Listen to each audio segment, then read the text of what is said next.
Well, this has me thinking about one of my first introductions to Yinzer culture from my wife. Years ago was Mikey and Big Bob.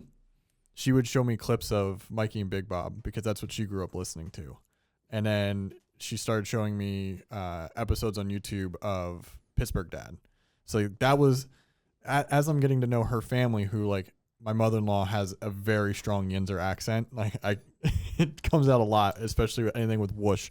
But as I'm like learning more about my then girlfriend, she would play clips sometimes of like the Steelers reaction segments with Mikey and Big Bob, and like they're just over the top. Like it's like they'd make fun of all the people on Facebook and stuff like that. They're just screaming in the microphone the whole time. I remember them when I was a kid. I haven't listened to 93 or what is it, Star 100.7 or something like that. I don't remember. 96.1, one of the two. To make it in that business, I think you have to be one of two things: either knowledgeable and just have a good, whether it's on radio or TV, it's a good presence. People like to listen to you, good voice. The old, hey, you got a great face for radio type thing. Or you can just be a complete idiot. Welcome to Eye on Sports, where we delve into the biggest Butler County sports topics. I'm your host, Butler Eagle Sports writer, Derek Pyda. Joining me are fellow sports writer Brendan Howe and Eagle Sports editor, Jake Murda Adams. And just bash people. Entertaining. People will tune into that. You know who intersects there? And you can leave this in. I don't care. I doubt he's listening. Oh, Mark good. Madden. Yeah, I don't like Mark Madden. I know. I'm Do you know who Mark Madden is? I've heard. I think you guys have talked about him before. But I'm told that he's very knowledgeable about hockey, which I would know nothing about because I'm not a hockey guy. But those guys and other guys on that station, they love it when local teams fail or local athletes fail because they find it much easier to criticize than to congratulate and say, hey, this team did this or this player did this. Let's talk them up. They like condescending type of talk. I think part of that though is the ecosystem in which sports media kind of reside right now. It's like, I know I'm less likely to read, like I'll go to The Athletic and I'll listen to a podcast, an Eagles podcast after Eagles games. I try to read as much stuff as I can with Flyers and Phillies and stuff like that too. Sixers, The Athletic doesn't have a presence on anymore. But I am more engaged in like, I need to see what these writers either wrote about or are talking about in the podcast after an Eagles loss than I am a win, especially like a comfortable win. Like they go and beat up on the Giants. Like, I don't care what the observations are for that week. They played a team that shouldn't be in the NFL right now.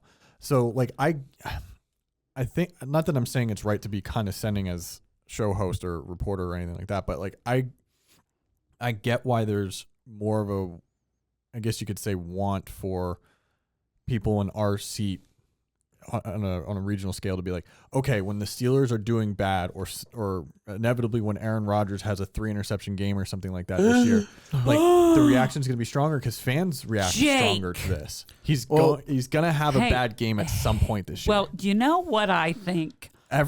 Let's just not sell ourselves short before he even throws the football in black and gold. If he throws 49 touchdowns and no interceptions, figure out a punishment for me to do on the show. There's going to be a rumble in the podcast studio. Just figure out what my punishments will be if it's push-ups or having to eat something, whatever it is. If he has a season like that, this could be fun. Then go we could for have it. a good wager. We should do something like that. That would be fun if we had a board. And he's like, Aaron Rodgers is going to blah, blah, blah. And it's like, if he doesn't, I'm not even saying like anything 20 mean push-ups. about Rodgers. I'm just saying I want it's gonna nose be a to the bad ground, game. In push-ups, college- wide arm. In college, Straight leg. you'll find this funny. In college, I responded to Oklahoma's Barstool, like the University of Oklahoma. They posted a video of Spencer Rattler, and this was when he was still in higigh school, of him doing like a 360 spin throw. Okay. And they're like, this will be Oklahoma's 3rd straight Heisman, which was implying at the time Jalen Hurts had just transferred from Alabama, that Jalen Hurts was going to win the Heisman. And I think Kyler Murray had won the Heisman the year before. Yes. I think they would have said 4th straight Heisman because Baker Mayfield, Kyler Murray, and I could be wrong there. But I said on the Barstool, like the order of who won the Heisman's, but Got it. I said to that Barstool, I said, if Jalen Hurts wins a Heisman, I'll eat my shoe. Oh my gosh. And that whole What? season, because they bookmarked that, they pinned it, and I was like, I know they're gonna come back at me if Jalen Hurts wins a Heisman. You're gonna end up on that show. He came second in Heisman voting to Joe Burrow. So Joe Burrow saved me from having to eat my own shoe. I was going to say, some people in desperate situations have been able to sustain themselves by eating shoe leather. I just want to throw that out there. Yeah. I'm not saying you want to be in that position, but if you ever could have end to, up on TV for sure. Because at that point, Jalen Hurts wasn't a good quarter. Like, he had to transfer from Alabama because he was a backup. But your shoe, I mean, Tagovailoa took over. Yeah. Why not I don't know, 50 atomic wings with it was just ghost stupid. pepper on them or something? You're like, my shoe. That could actually kill you. You could have to have abdominal surgery. My statement on Rodgers is not so much like a critique. Like, he's gonna have a bad game. He has had a bad game a year, at least a bad game. No, I don't care. The Steelers being entertaining is more entertaining to me than whether they win or lose. But like, Jalen Hurts is going to do that. Jalen Hurts last year, in going to win a Super Bowl MVP, had several games in which I was going, I don't know if he's got it anymore. Like, there were a couple games in the middle of the regular season, I was like, this team is so run dependent. And when we hit the playoffs and we find defenses that can actually stop the run, can Hurts ball out enough to win? And he did. So, like, I'm coming here saying, like, my team's quarterback is also going to put up a dud every now and then because it happens. So, but like, now I'm pulling off the stupid radio shtick of like, hey, I will eat my shoe or whatever penalty we want to have. Yeah, why don't you guys say stuff like that? Impossible. Why haven't you said that on here? Impossible bar. On that note, Brendan, Jake, I saw some. We're not worthy enough of you eating your shoe. I was in college. In college, I went into. This was after me and my friends had, I think, our second turkey bowl. We were going to Texas Roadhouse. We're waiting to get the turkey bowl's back. No, we were waiting to get our reservation at Texas Roadhouse, and we went in one of the department stores, and they had an IUP hoodie. So I took it, I threw it on the ground, and I stomped on it, wiped my feet on it, like muddy cleats. Wait, what? And I posted on Twitter, didn't. and everyone in Slippery Rock went crazy. They were cheering me on, and I had IUP fans in my mentions threatening to kill me. So. Well, that just took a dark turn. Wow. Wait, did you buy the sweatshirt? That was my first thought. I did not buy the sweatshirt. You just ruined a sweatshirt. I was at a in store. college. We're gonna. So what we just learned is Brendan and I are more like radio shock jocks than we think we are. One more thing. Well, here, Derek. Jake. Oh, he's gonna take himself a bigger hole. We gotta No, one more thing. we gotta. You got to go crazy. You got to do something crazy. We gotta get going. We're almost 8 minutes in. I have one more question for Jake. I'll make it quick. Quick. I will base your ball knowledge off of this year. I saw this on Twitter over the past few days. Someone posted a picture of Jalen Hurts and Cam Newton side by side, and were basically saying that Cam Newton couldn't do what Jalen Hurts did. Who's the better quarterback out of two, Jalen Hurts and Cam Newton? Newton was definitely the more effective runner. didn't go after that fumble in the Super Bowl though. I think it's so system based though. Like they're very similar quarterbacks. Devin Funchess and Ted Ginn are a lot different wide receivers than AJ Brown. This is true. And This is Devontae true. Smith. This is true. But I think it's very close. Like, I'm gonna cop out here a little bit because I'm systems changed too much, and Cam Newton came up in a different era when the spread offense, RPO type stuff was just starting to hit the NFL, whereas now Jalen Hurts is benefiting from that in a different way. So I can't say what Newton could have been with a different offensive coordinator and head coach. Or if TJ Watt wouldn't have ripped his shoulder out of his arm. That too. I can't ever forget TJ Watt or forgive TJ Watt for that. I love TJ Watt, but he ruined Cam Newton's career. we scored 50 in that game. We didn't need to do that. You remember that? No, I'm kind of blacked out right now. I'm not sure. I got a job to do. We got to get to 4th of July activities. Is that what you're trying to say? Oh yeah, a bunch of Diet Mountain Dews. I kind of OD'd myself. So here we are. It's early July of 2025, and we're kind of wrapping up the first year of Ion Sports. And thank you, appreciate that. Thank you for the applause. I thought it'd be a good time to kind of reflect on the shows started in August and get you guys' thoughts on how things went. Brendan, your favorite moment from the podcast over the past year. Go. It was pretty recently, actually. It was, I don't think Jake was here. Yeah, Jake was here for that interview. It was a week before that you started it. Yeah. But whenever Laura asked you to do your Vince McMahon impersonation for Oh, someone the that had Vince. no idea what was coming. And Emily Hayward, Brutus Buckeye, she probably got off that call. I honestly wish we could have asked her a question, like a follow-up a week later. And like, so what did you think of Derek's impersonation there? Because she was probably scared for her life. It was the coach, right? We were. No, it was Yeah, it was Brutus Blair. Buckeye. No, it was. Oh, it was Emily. It was Yeah. Emily. That's right. You're gonna have one heck of a interview answer when they ask you what hobbies you have outside, and like probably the only one in your industry that's gonna be like, I was a mascot. I was a mascot. It's funny too. It's like at the end of my resume, so like it was just like external activities. So it's like they go through my whole resume and then they're like double back and they're like, wait a second. I would take like the Brutus Buckeye like head logo and put it right at the top. And I would want them to know off the bat and be like, why is that there? Yeah, So just, like, you can steal my idea if you'd like. Emily, we appreciate you joining us today. Thank you for your time, and good luck to you. I got one more question for you. Are you familiar with Vince McMahon, the wrestling guy? Oh my God. I'm not The actually. WWE The president, owner, yeah, or president, he's whatever. been, He's yeah. actually had a few times in the ring too, but he gave me a message to give to you. Oh gosh. Okay. This is the XFL. I had to do it. I was forced to, Emily. I'm sorry. I was forced to. Laura held him at water gun. That's how I keep earning a paycheck here. That's what I do. I'm gonna cry. Thank you Emily, so much thank you. for suffering through us. Well, thank you for that. No, thank you so much for inviting me on. That was super cool. Okay. She had Oh no my idea what was going on. She just Watching gave the us a polite veins laugh. pop out That's of Derek's neck as he looked And to he's the like, heavens. this is the XFL. I just want, And he, that like, was throws not his the hand. first time I did that. I did it like the week before. That's, That's how what I'm she saying. found And out. Jake about wasn't it. there. Yeah. But that's why we did it, because we did it for both of their parts. I mean, she was Brutus, and what a fun mascot to play. It looked like their training was pretty aggressive. She They was had a to fun They guest. had to do headstands, and yeah, you know. And then Jake was here and didn't see it the week before, so that's why I was No. super excited for it to happen. That one, Jake wasn't as scared as Emily was. I was just like, what the heck is going on, and why the heck is going on? That was more the That's question. what Why happens the when you heck? throw me into the studio here after 4 beers and 4 Red Bulls. I go nuts. Oh, you I had go 4. nuts. That's great. like, you know. Learning a lot today about my co-hosts here. Oh. Jake, your favorite moment from the podcast? I'm still kind of going back and forth on this. I guess I'll say right now. Say both of them.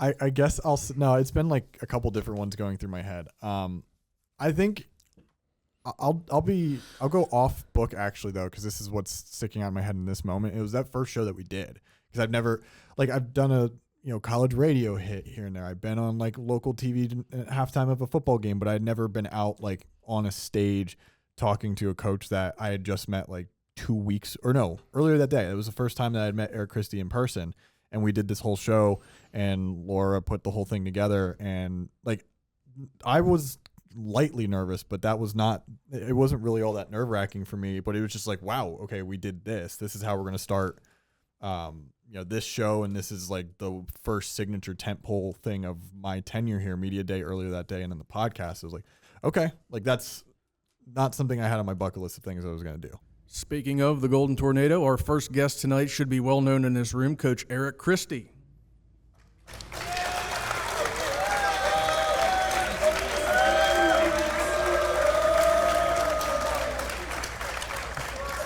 Together. What I really want to know, though, you guys, is which night are we doing bobblehead night at the stadium with which one of these guys' faces, right? Look at these things up. Coach, you've had to oversee a bit of a transitional period here since you took over the program. Playing in District 10 and then as an independent, there's been some lawsuit issues this year about where you guys were going to be. At some point here in the near future, you guys are going to be rejoining the Whip Eagles, what I believe the hope will be. But what has it been like? What's the challenge been like? What's the biggest challenge been like for you as coach to manage through this and to lead the guys through this whole period that you had to take over? Yeah, it's challenging just to get numbers. There was a point, I think, when I came in that there was 24 kids on the team and get through that. So it's always been trying to get numbers up. And again, we're always looking to get healthy, grow numbers and get kids excited about football from the youth league. And these guys went down and worked with the Banfield players and spent times with them. So getting people excited about the sport. I mean, the hard part about football is you have to dedicate. You have to put a lot of time and effort into this sport. There's other sports you can just maybe go throw something or run around or do other things. And there's other sports where maybe you only need 5 kids and you're really good, or 8 kids and you're really good. But, in football, you need a core of 30 to 40 kids that are dedicated, that are on, that are doing everything. So that's something that we're working to build and have in there. And I think these guys have started into that. So that's fun. You said you had about 24 kids when you started. Obviously, there's a much larger contingent here tonight. So where have you seen the most success in building those numbers and having these guys helping out at the youth levels? Yeah, you're just saying in general, where do we see it? Yeah. The biggest time to find guys together, I think, is kind of working with our community, to be honest. Like getting people in the community to speak positively about this program. I mean, we get to see it in a professional standpoint with the Pittsburgh Pirates right now, right? I mean, that's a program and a team that's been down for a long time. And this year they're having a little more success. And, a lot of people you talk to are like, oh, I haven't been to a Pirate game in years. But this year, guess what? They're showing up. They're going to watch. So same thing. We want to jump out, have a fast start to the season, get some success, and keep the stands coming in. Always the first game has lots of people in it, and we want to keep that rolling into week 2, week 3, and keep them coming back. That was actually my answer. I was just tired that day. Yeah, But, the first one. the first show, and I don't want to make it sound like, it was all downhill after that. But, it wasn't. We've had a lot of great shows, but the first one, to be up in front of that crowd, and they brought the band in for us, and, we had some fun with some of the players on stage with those answer games. And but other than that, I'll be honest with you. I have been a little surprised at how willing some of our guests have been on. I'm texting people back in October, November, trying to set the interviews up either in person here or on Zoom. And, 85% of the time, I'd say people are like, oh yeah, I'm up for that, because, a lot of times it's, you might not have a problem with, being asked questions for a story, but to be on camera or to be, in studio here, a lot of people are a little hesitant when it comes to, this is going to be recorded and it's going to be thrown out there. And we've had a lot of people come on that I wasn't. One person in particular I remember is Tom Phillips. Yeah. I mean, Tom Phillips is a great interview for stories. I didn't know if he'd be up for actually being interviewed on the podcast. He was awesome. He was awesome. He was a lot of information. I found out a lot about him I didn't know too. No, I'll be honest. When I told you guys, I was like, we have to start having guests. I could tell you guys were a little fearful of that for that main purpose, right? Because you're so used to, as you said, interviewing them for the paper, right, and just writing it down. And availability is such and a part of it, too, 'cause, but I think it was kids in high school or coaches that are either have a day job or their day job is teacher, which we know what that's like even more. But we got a good system. I mean, you guys pick the guest, you reach out to them, get the initial, hey, will you do this? And then you send them to me, and then it's just a matter of hoping I can get them when you guys are available to talk. But I think it's worked out great. Yeah. And you guys have done a great job. I thought there'd be a lot of weeks where I'd text somebody about being on the show and they'd say no. I have to go to my second choice and then maybe even a third choice. That's happened a couple times, but for the most part, like I said, 85-90% of the time when I reach out to somebody, say, hey, would you like to be interviewed on our podcast? They're all in. So it's really so cool. then I'm going to steal this next one from you. So then who would you say was your, guest or topic that surprised you the most? I mentioned him just a few minutes ago, Tom Phillips. Just the fact Wow. Okay. I thought I was going to have the same answer as you on this one. Not to interrupt you, but like my answer I thought was going to be your answer too here.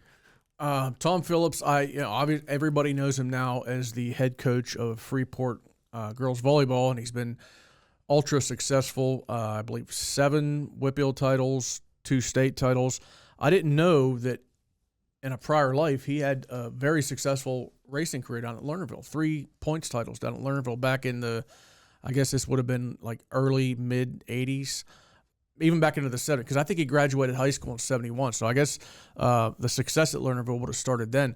But I didn't know that he had that type of success in a completely different athletic realm, so to speak, and also that he kind of needed to be urged to apply for the job down at Freeport, the volleyball job. It was a friend of his, Ike Eisenberg, who I believe was at the time, and this was back in 2001, I believe he was the principal at the junior high. And he said he knew Tom was involved in volleyball, the adult leagues with his wife and traveling all over the place and playing volleyball. He said, why don't you just apply? Just, apply and see what happens. And here we are. 24 years later, and he's an incredible coach, one of the best this county's ever seen, and one of the best coaches in Whitfield history, I believe, honestly. Tom, give us some insight into your background. Where are you from? What's your background in sports, and how did you initially get involved in volleyball?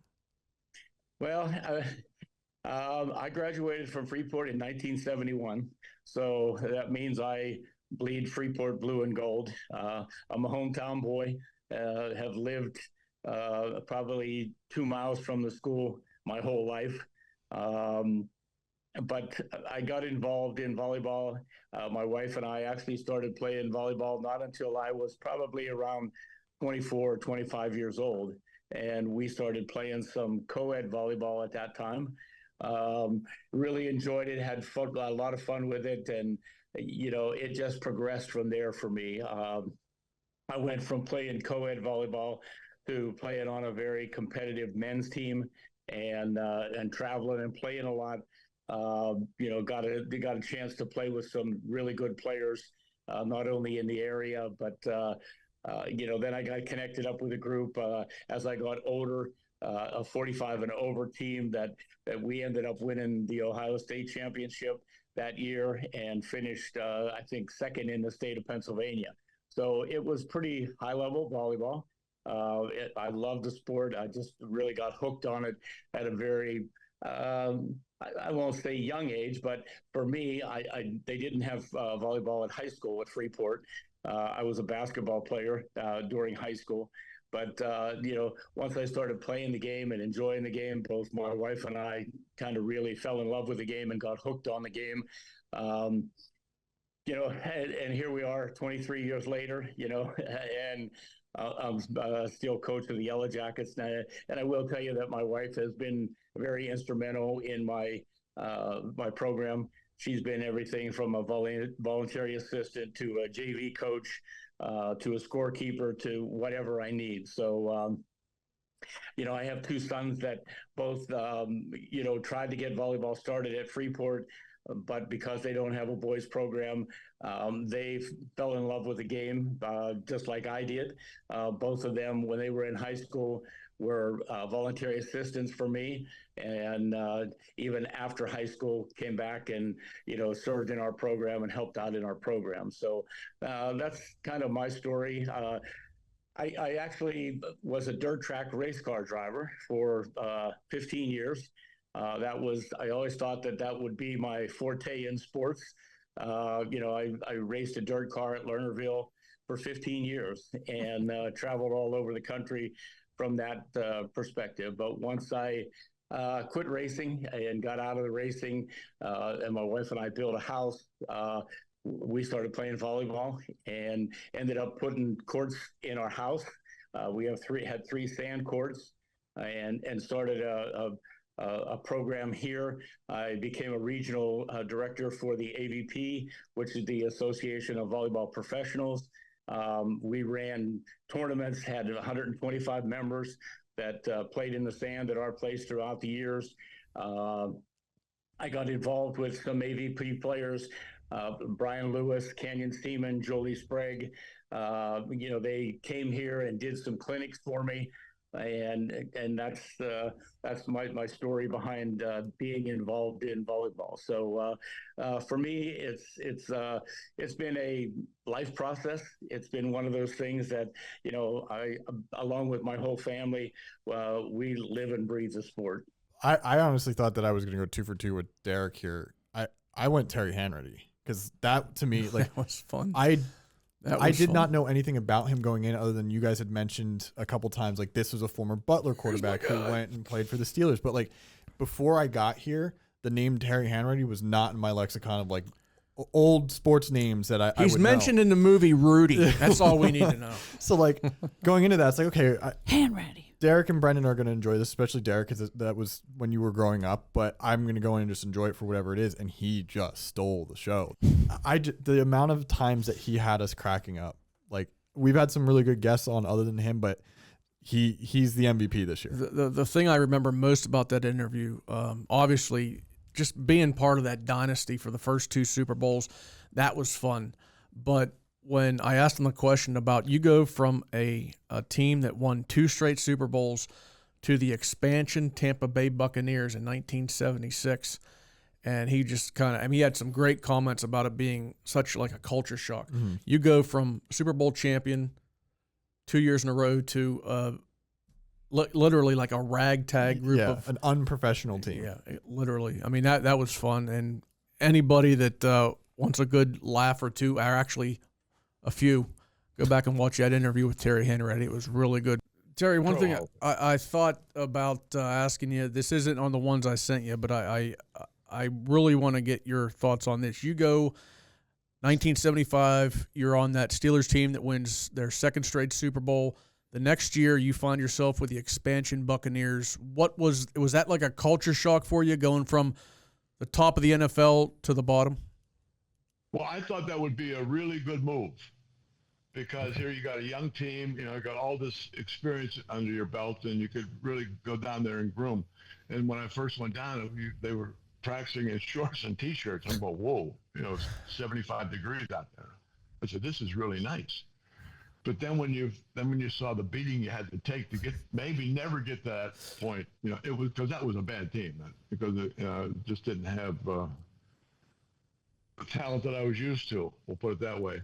But Steve Spurrier was there with me, and Steve was starting, and we're getting ready to play the Steelers, and John McKay was the head coach who knew absolutely no football, but he was in the walkway there, first day of practice for the upcoming game, and he called me and said, "Terry, come here a minute." I said, "Yeah, coach." He said, "I think it'd be good for football if you'd start against your Steelers this week." And I wanted to say, who came up with that one? So it was really funny, because we practiced all week long, and they had me come in. All the coaches of the Buccaneers had me come in and go over what the Steelers do on both sides of the ball. So it was a day off too. So they, "Well, you might come in your day off?" No, that's fine. So I come in, and I'm up on the chalkboard, and all the coaches are behind me, right? I'm starting to put all the stuff on the board up, so trying to explain this, that. I look around, they're all, "Did you do that?" I said, "Yeah." I said, "We could audible to basically our whole offense, our whole playbook." I mean, it was, everybody just was on the same page. They couldn't understand it. And then we go to Pittsburgh, and the game starts. Then the fun started. And, I'd go drop back to pass. Elsie would blow through there, grab me, set me down. Get back to pass. Lambert blitz. He come in and set me down. Joe would do the same thing. Burnett, same thing. Then at halftime, John McKay says, let's put Steve in, see if he can't get something going in the second half. I was all for that. And they just beat the hell out of Spurrier. They were knocking the hell out of him. He come off the field limping, holding his ass, and he goes, "Oh, man." He said, "Your boys took care of you." That's right. And at that time, I had had enough football, playing football, organized football from like 4th grade. And I had, my arm was not great at that point. It was really, I think I had Tommy John before Tommy John had it. And so I said, I don't want any more injuries. This is my final. I didn't tell anybody that. This is my final year. Brendan, what's your answer for this one? I mentioned her already, but Emily Hayward, and hearing not just because it's Brutus Buckeye, like obviously Brutus Buckeye is one of the most recognizable mascots in sports, but just hearing about a mascot's life on the Division I level, and the fact that she got to kind of be at some of the experiences I wish I could have had at those games. I think I attended one game that she might have been Brutus at. That was the only big college football game I've ever been to. But that was a really cool interview, just for that fact, being able to kind of hear her perspective of being on the field under a head, and then you got to see that there's also a personal side of being a mascot when she mentioned the little girl that she kind of made the impact on and kind of cheered up. So I thought that was pretty cool. And the fact that you aren't supposed to know her identity until she graduates. That's not a thing at a ton of other schools. I'm sure it is somewhere, but that was unique. We got her a month after, or a couple weeks after that unveiling, and she finally gets to unveil her true persona to the world, or to the Ohio State world. So that was kind of fun to get her in that moment. Brendan? We're staying with you. Go ahead. We're staying with you. What's one thing you've learned from a guest or co-host this year? So Buttons. buttons. Every time you guys go, so I'm going to say buttons to get you to stop saying so. Buttons. Just say what you want Just to to catch yourself say. Talk to me, Brendan. Sorry, Brendan. I've always known you to have a very distinct voice. Like if you called me on the phone and it was no caller ID number, I'd know your voice. Jake, maybe. There's only so many people that can call you and you're like, I know who this is. Yeah, I know what you mean. I'm not offended. Bob Marcoux, Mars Lacrosse. I'm telling you, that guy has the best radio voice. Derek is one of those He people. does. I have learned over the course of watching you be in charge of the show, with you putting together plans each week, emailing them every Sunday night, Saturday sometimes, depending on how many Mountain Dews you're enjoying that given. People are going to think that Mountain Dew is code for alcohol drink, and it's really not. Why did you give away the bit? It's just Mountain Dew. It's literally Diet Mountain It's Dew. literally Diet Mountain Dew? Okay. Oh, yeah. You went to school for, was it radio broadcasting? I wanted to be a sports announcer. I wanted to be, Dick Enberg. Dick Enberg is a very Don good Crickey. one. Dick Enberg is my favorite. Hey, Derek, But- you're not dead. You're still alive. I will say, Derek, I feel that you would have been very successful had you pursued that career. Well, had I been offered better jobs right out of college, but $500 a month, even back in 2001, was not going to cut it. So. Yeah. It's the thing that stood out to me is this is harder than it looks, and I didn't go in thinking the three of us would just nail this immediately. Laura and I had conversations for a while of like, this is going to be a work in progress, because we were doing stuff that none of us had really ever done or had maybe only dabbled in a time or two over our careers. But we've learned just how difficult it is for us to, like, the big thing is like the chemistry side of things. You guys have a rapport. You've known each other for a few years. I'm the new guy here. Laura's newish, been around a little bit longer than me, but hasn't worked with you guys as much until this year. We all have to figure out how to work together and what the show's going to be like, separate from what we do upstairs in the office. And so that's been kind of fun. Like, I still think we're not there yet. Whatever this show is going to eventually evolve into, and it's, full Pokemon evolution here, is not the end of this year. I think it's still to come, which is great. It means we have something to work towards, but it's just been kind of interesting to see us try to build that chemistry. We have some good weeks and we have some not as good weeks, and but we've been steadily building one step at a time. I think for me, it's, we could all go out and cover the same game and write up a game story, a recap on that. And obviously your story is going to be different from mine, different from Jake's. Mine's going to be different from Jake's. So in that respect, you can kind of implement your personality a little bit in writing, so to speak. I mean, the words you choose and stuff like that. But this show, the fact that we're actually speaking and we're on camera, I think a little bit more of our personalities is we can present it to our viewers more so than writing. So that's one thing I've really enjoyed is just being able to kind of be me, for better or worse.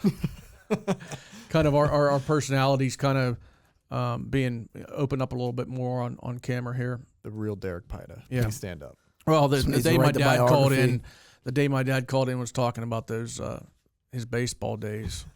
That was what's the episode was a look back on Derek's childhood or something, which is kind of scary. I don't know that I saw that headline on the episode when it dropped. I was like, oh my gosh. I actually was wondering what your reaction was going to be to that. You didn't say anything. I was like, okay, I dodged a bullet. Yeah, it's okay. I mean, he lived through it. My dad did, and I'm still here, so we're okay. It's your dad. Okay. What's your name? Is that Derek? What's your name? John Pyda. Oh God, it is him. Hey, It's Dad. me. How's it going? All right. How was your Easter? Better than mine, I hope. Good.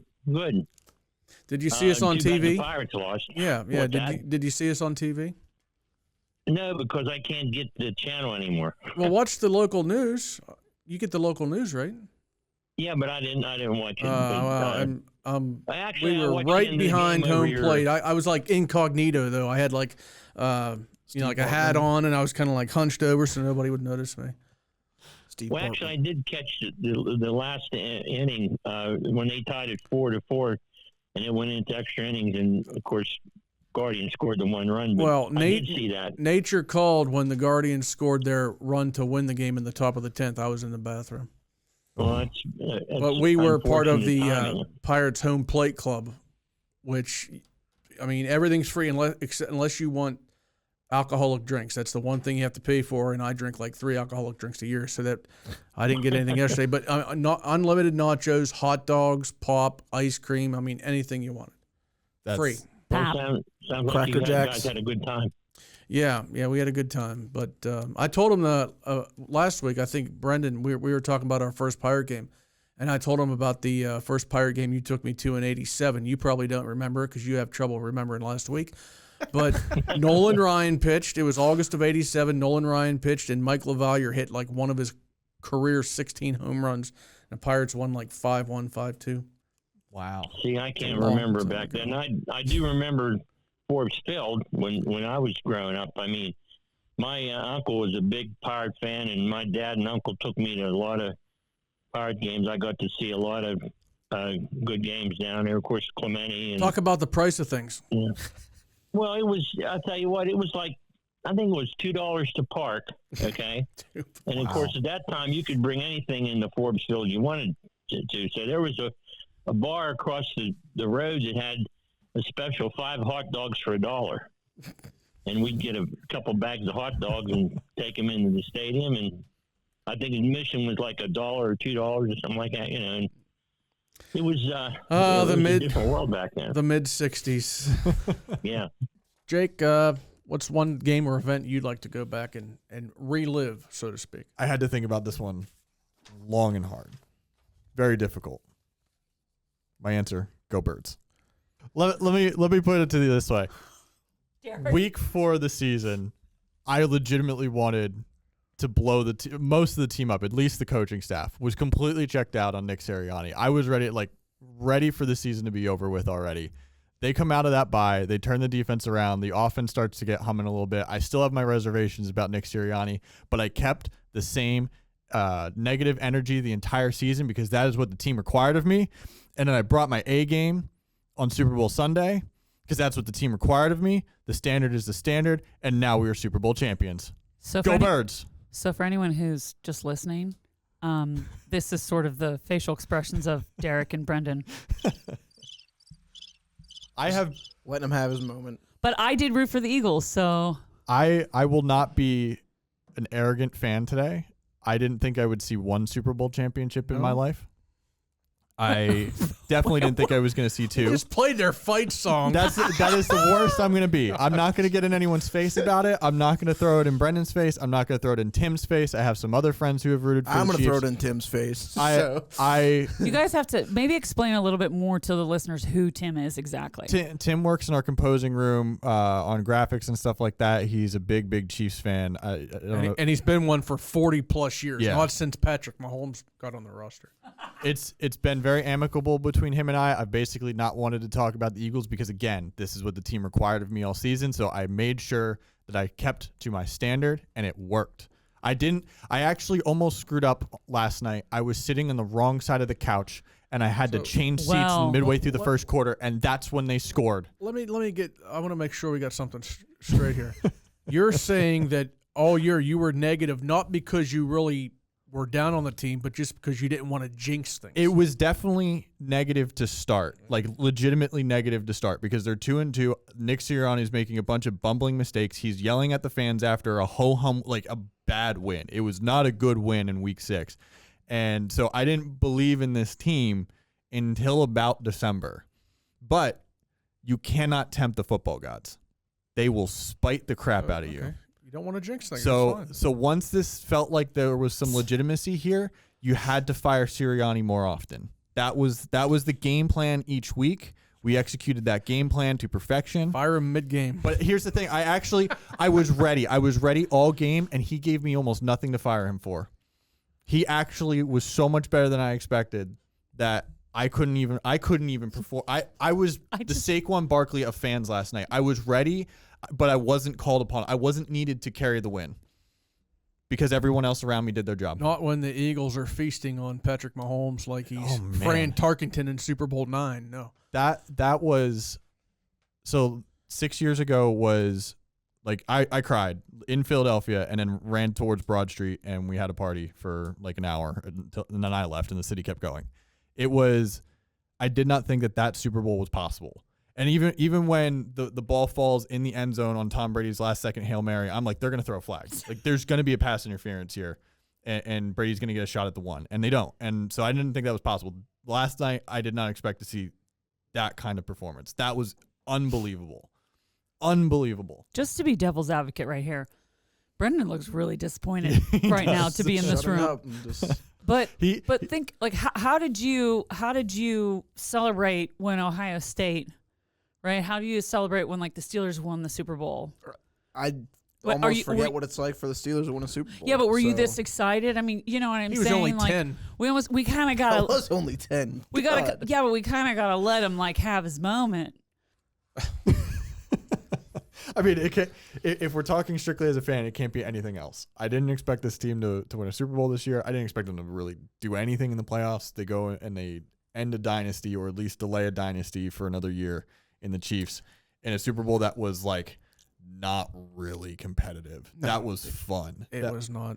Like the first Super Bowl experience I have winning one, now that I've seen 4 Super Bowls in my lifetime and thought I would maybe only see the one in 04. The 04 Super Bowl taught me that the Eagles were never going to win one. And then they end the Patriots in 2018, and that was just this unbelievable cathartic release. And I was in Philly when that happened, so like being able to run down to Broad Street and party with everyone was awesome. Drink Mountain Dew, yeah. Drink Mountain Dew. I remember a lot of. I did not expect to see as many trombones in Philadelphia as I did that night. A lot of people with trombones, specifically trombones, playing the Eagles fight song. Your Super Bowl celebration has to have a brass section, so yeah. There were trumpets and stuff like that, and there was a couple others. I think there's a clarinet in there, but there was like 4 or 5 people with trombones in different parts of the city. I did not expect that. That was not the instrument I had. I was a trombone player. I'm not very powerful. I'm instrument. not saying I played in band and orchestra for most of my grade school years. It was just the one observation. So it was like, you'd think trumpet because that's always like the lead of a band. No, it was trombone. There were like 5 people with trombones in different parts of Broad Street that I was, as I was walking around. But no, this year it was like, oh wow, this is actually a good football team. Like I can forever say that that 2018 was not a fluke. This franchise is actually good now. It may not be good in 20 years, but hopefully it's not good this year. I don't know. You got to worry about Jackson Dart, Jaden Daniels, and George Pickens. I'll agree on one of those. One thing I will say about the Eagles winning the Super Bowl is the fact that by them winning, the Chiefs were unable to win 4 in 6 years. So to date, the Steelers of the 70s are still the only team in NFL history to win 4 Super Bowls in a 6-year span. So for that, thank you, Nick Sirianni. I really want to give him less credit, but Brendan, you have a time machine. Where are you going back to, and what are you doing? I also go back to a football game, but one in which I erase the memory of dropping the winning touchdown catch in my final actual football game by winning a Tier 2 flag football championship by catching a tipped pass. Is Tier 2 higher or lower than Tier 1? It was lower. It was still a championship. So did you get relegated upwards? No, the way it worked was there was 7 teams. So they put the 3 at the top, and then the 4 we just missed a cut. But we like beat up on every team other than the 2 that were in the championship that year. So it was pretty cool. But I'm excited to play flag football again. I'm not sure how it's going to line up with this Steelers and all that this fall. So that might have been like my last chance to actually enjoy Sunday morning sports. But life of regrets. Yeah, from here on out. Derek? I would have to go back to, and I know this wasn't his first game with the Steelers, but it was a big game, and it was against a good team. The touchdown pass that Russell Wilson had against Washington. Who's that receiver we brought in last year? Mike Williams. Yeah, and he ended up catching like 6 passes the rest of the season, but one of them was that game winner against Washington. That was his first week, right, with the Steelers? Mike Williams. Yeah. I think it might have been his second. I think it was his second where he actually saw action because the first week he didn't get in the game. Okay. But Gotcha. yeah, it's I believe the final score of that game was 28-27, and things were looking pretty good at that point. But I would remember that snow game last season so much more fondly had the Steelers won, Oh, because that was absolutely. magical. Like, that was a cool game. but I have to look back and be like, yep, it was the first away game I ever covered. But now there was that game, and I was going to mention, you see the Browns are going to have a dome stadium now? Yes. What a joke. what? Yeah, you didn't see that? No. They're going to have an indoor stadium. The Eagles owner has dropped hints of wanting to build a dome stadium, either to renovate Lincoln Financial or build a new one, because he wants to be able to host a Super Bowl and host a NCAA Final Four. I ruined Derek's my day. Gosh. Yeah.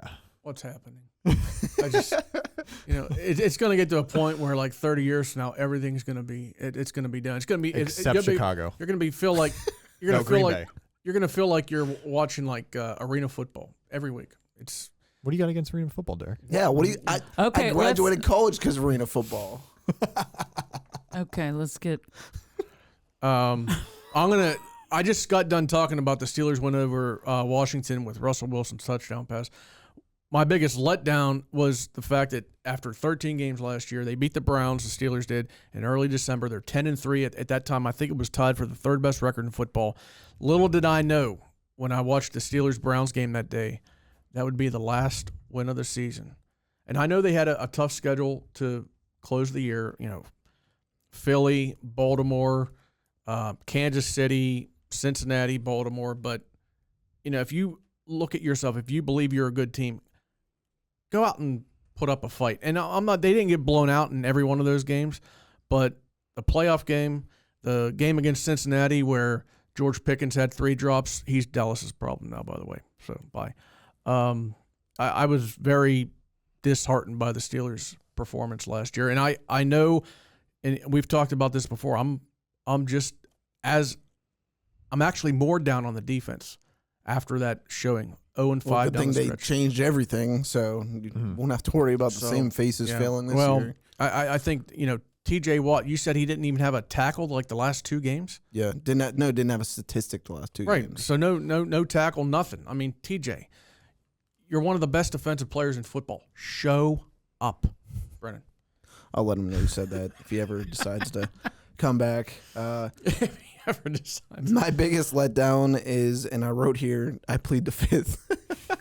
No, you have to talk about it. Or I'm just going I to put think the clip Jake is in. going to talk about it more than enough. So My answer was it was clearly the Ohio State losing the Michigan game. I mean, that was the worst story in all was the sports worst. last year. Worst day ever. No, the biggest letdown, to go, jokes aside, the biggest letdown for me, and to try to speed this up a little bit because I've been rambling, is Bills and Ravens.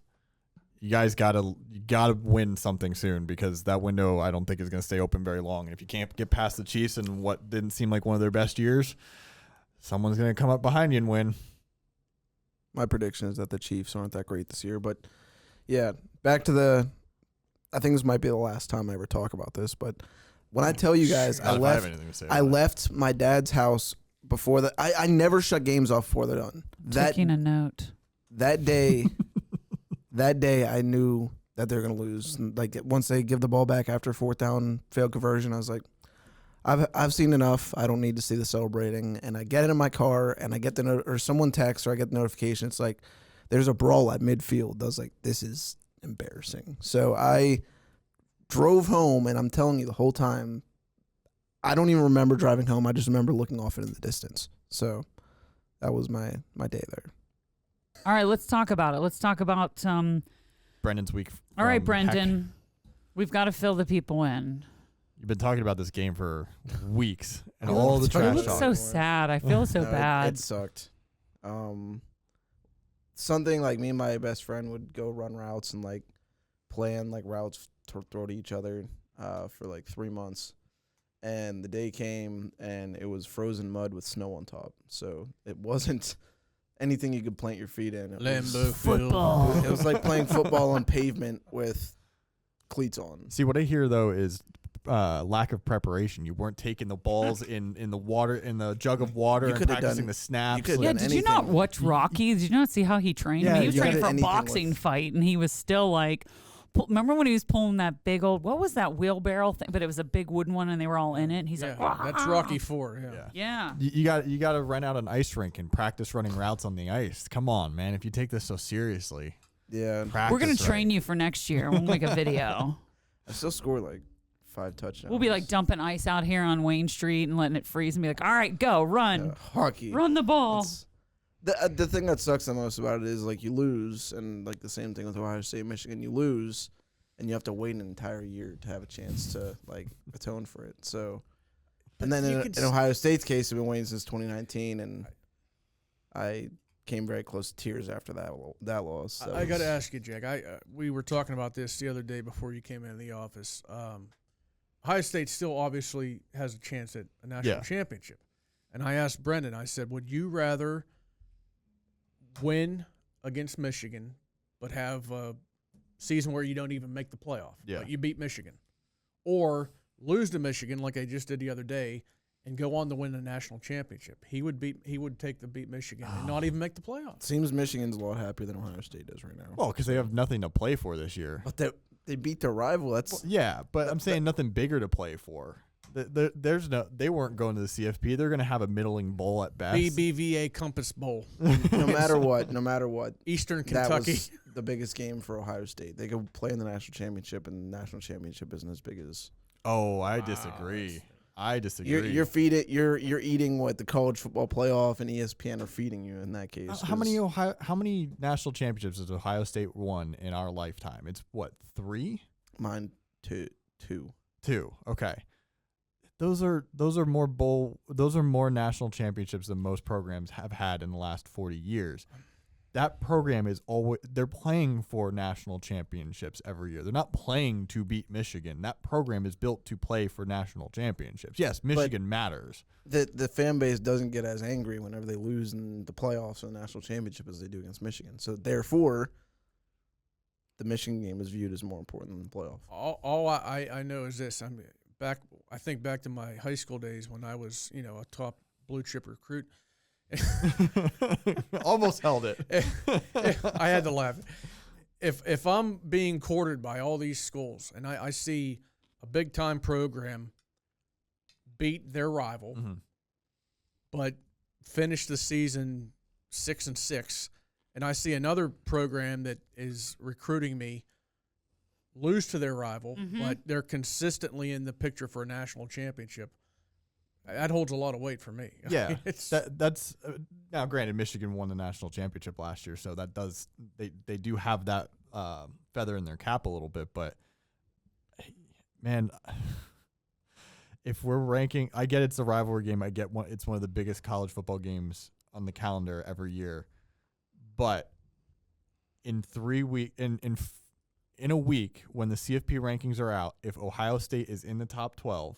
And they're getting a chance to play for a playoff game, you can redeem both of these losses this season if you make a run. Ohio State is very much in this race. Like, that is a wide open top 12 and this if year. They're not, then they fire the coach, and then potentially look up.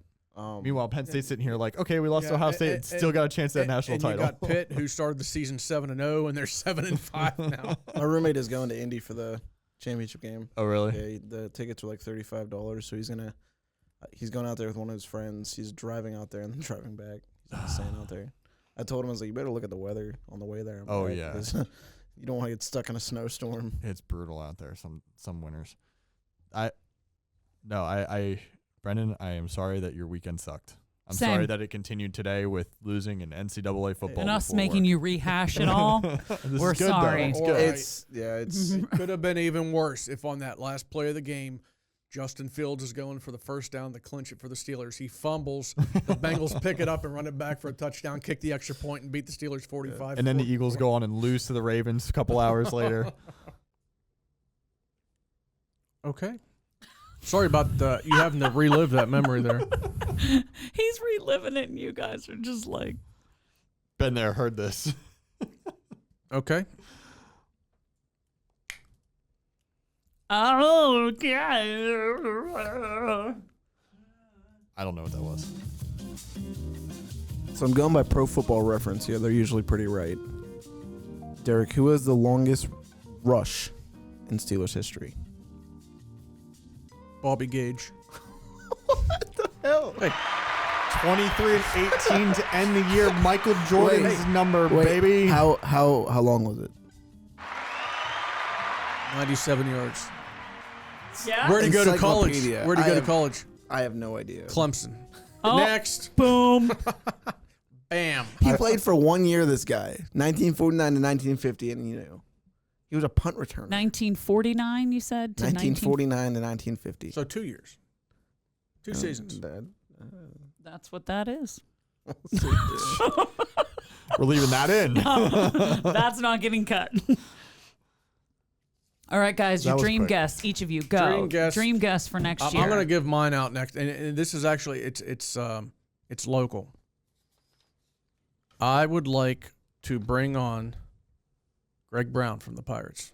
I would love to hear his story. A lot of people, Pirates play-by-play guy for the last 30 years, but before that, did you know that he was the Bills radio announcer for the comeback against Houston in 1992? I did not know that. Yeah, he grew up in Harrisburg, big Pirates fan, so we could get his memories on rooting for the Pirates back. I'm guessing this was probably like early, mid-'70s.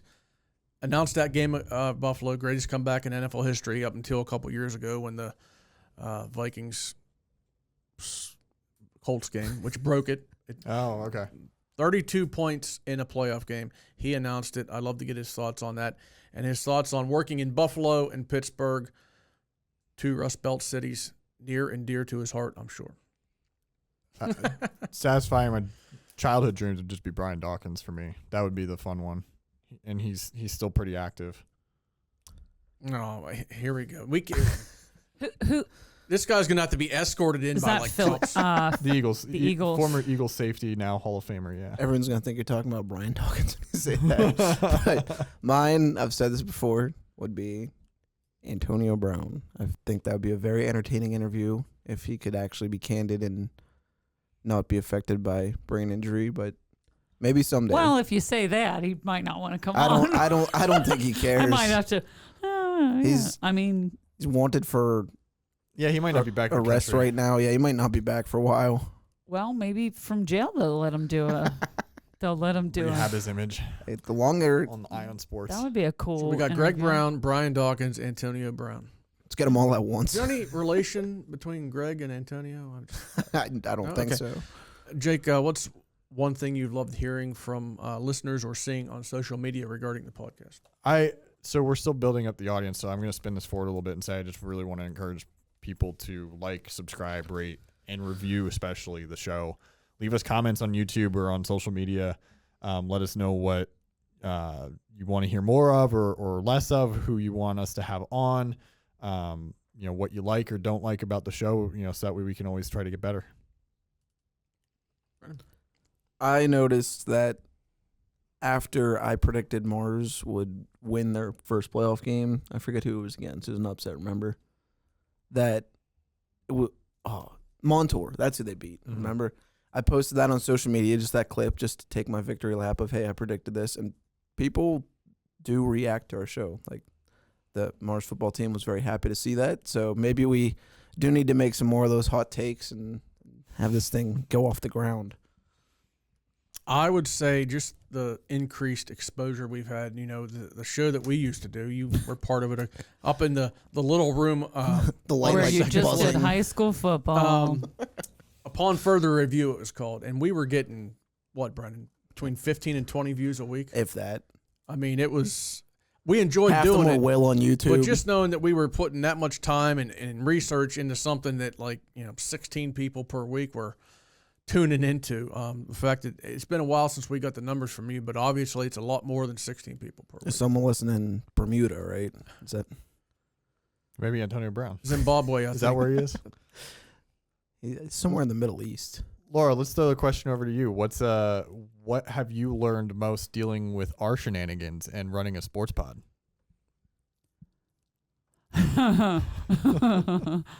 Well, I do know this, that Derek is consistent, that he sends the breakdown of the episode every Sunday and Monday, so I have it, which is always nice. And I don't know, you guys, I feel grateful that you trusted me when I was like, we have to do this year round. You have to have guests.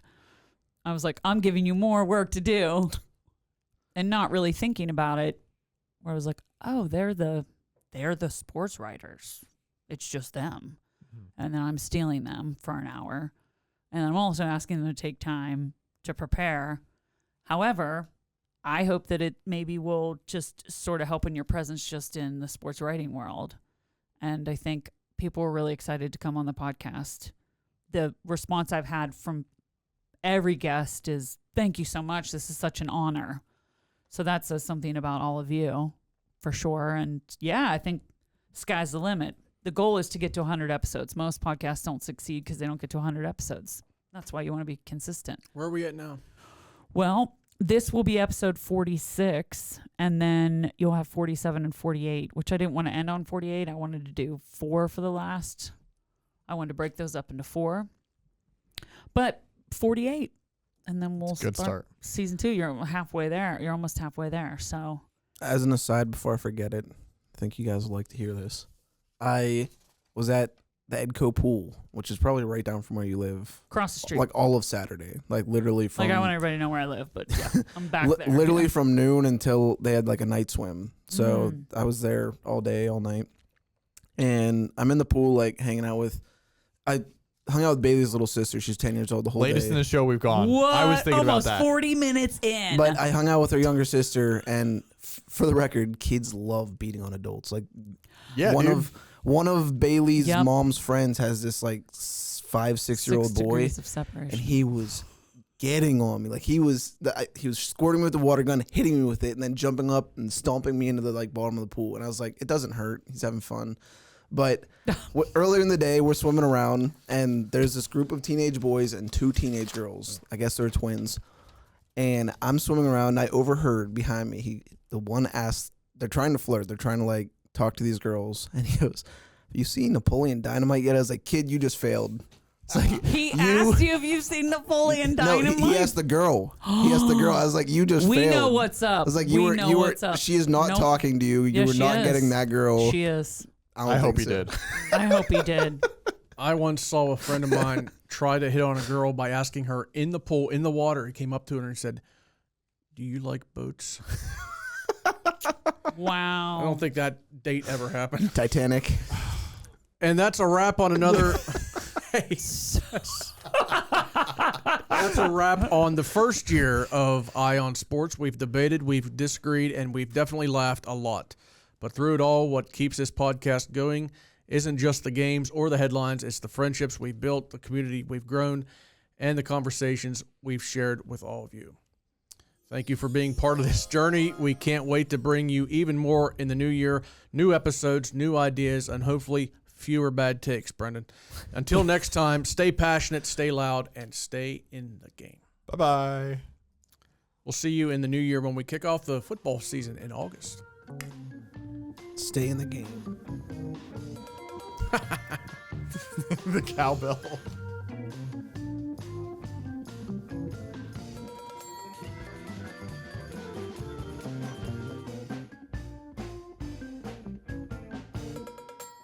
We encourage you to subscribe to the Butler Eagle YouTube channel and Apple or Spotify podcasts or your favorite podcast platform. Follow us on Instagram and Facebook at Alter Eagle Podcast and at Butler Eagle News. Goodbye.